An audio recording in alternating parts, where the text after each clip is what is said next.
हम लोग श्रीमद् भगवद गीता के 4th अध्याय के 10वें श्लोक से प्रारंभ करेंगे। पिछली वीडियोस में हमने 9वें श्लोक तक समाप्त कर दिया था, जिसमें हम देख रहे थे कि भगवान बता रहे थे कि जो मेरे आविर्भाव को पहचान जाते हैं उन्हें इस धरती से बहुत ही सरलता से मुक्ति प्राप्त हो जाती है और उन्हें इस धरती पे नहीं आना होता। जिसके पश्चात ओम श्री परमात्मने नमः अथ 4थो अध्यायः श्री भगवानुवाच वीतरागभयक्रोधा मन्मया मामुपाश्रितः बहवो ज्ञानितपसा पूता सद्भावनागताः।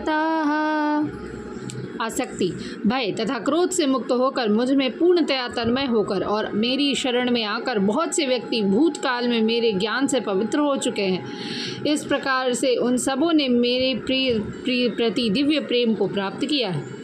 जैसे कि पहले भगवान ने कहा था कि विषयों में आसक्त व्यक्ति के लिए परम सत्य के स्वरूप को समझ पाना थोड़ा कठिन है, बहुत कठिन है। सामान्यतया जो लोग देहात्म बुद्धि में आसक्त होते हैं वे भौतिकतावाद में इतने लीन रहते हैं कि उनके लिए ये समझ पाना असंभव सा है कि परमात्मा व्यक्ति भी हो सकते हैं। ऐसे भौतिकतावादी व्यक्ति इसकी कल्पना तक नहीं कर पाते कि ऐसा भी दिव्य शरीर है जो नित्य तथा सच्चिदानंदमय है। भौतिकतावादी धारणा के अनुसार शरीर नाशवान, अज्ञानमय तथा अत्यंत दुखमय होता है। इसलिए जब लोगों को भगवान के साकार रूप से के विषय में बताया जाता है तो उनके मन में शरीर की यही धारणा बनी रहती है। ऐसे भौतिकतावादी पुरुषों के लिए विराट भौतिक जगत का स्वरूप ही परमत्व है, परम तत्व है। फलस्वरूप वे परमेश्वर को निराकार मानते हैं और भौतिकता में इतने तल्लीन रहते हैं कि भौतिक पदार्थ से मुक्ति के बाद भी अपने स्वरूप बनाए रखने के विचार से डरते हैं। जब उन्हें यह बताया जाता है कि आध्यात्मिक जीवन भी व्यक्तिगत तथा साकार होता है तो वे पुनः व्यक्ति बनने से भयभीत हो उठते हैं। फलतः वे निराकार, शून्य में तदाकार होना पसंद करते हैं। सामान्यतया वे जीवों की तुलना समुद्र के बुलबुलों से करते हैं जो टूटने पर समुद्र में ही लीन हो जाते हैं। यहाँ उन लोगों की बात हुई है जो समझते हैं कि भगवान का कोई शरीर नहीं है और वो हर कण कण में व्याप्त हैं, इसलिए उनका कोई आकार या रूप नहीं है। वो सोचते हैं कि इंसान बिल्कुल उस बुलबुले की तरह है जो टूटते ही समुद्र में मिल जाता है। इसके अतिरिक्त ऐसे बहुत से मनुष्य हैं जो आध्यात्मिक जीवन को तनिक भी नहीं समझ पाते।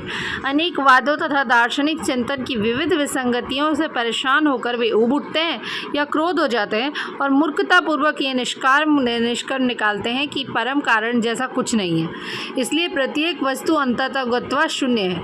ऐसे लोग जीवन की रुग्णावस्था में होते हैं। कुछ लोग भौतिकता में इतने आसक्त रहते हैं कि वे आध्यात्मिक जीवन की ओर कोई ध्यान ही नहीं देते और कुछ लोग तो निराशावश सभी प्रकार के आध्यात्मिक चिंतनों से क्रुद्ध होकर प्रत्येक वस्तु पर अविश्वास करने लगते हैं। इस अंतिम कोटि के लोग किसी न किसी मादक वस्तु का सहारा लेते हैं और उनके मति भ्रम को कभी कभी आध्यात्मिक दृष्टि मान लिया जाता है। मनुष्य को भौतिक जगत के प्रति आसक्ति की तीनों अवस्थाओं से छुटकारा पाना होता है। ये है आध्यात्मिक जीवन की उपेक्षा, आध्यात्मिक साकार रूप का भय तथा जीवन की हताशा से उत्पन्न शून्यवाद की कल्पना।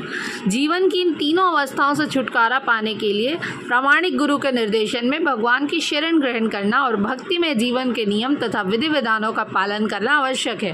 भक्ति में जीवन की अंतिम अवस्था भाव या दिव्य ईश्वरीय प्रेम कहलाता है। भक्ति रसामृत सिंधु के अनुसार भक्ति का विज्ञान इस प्रकार है।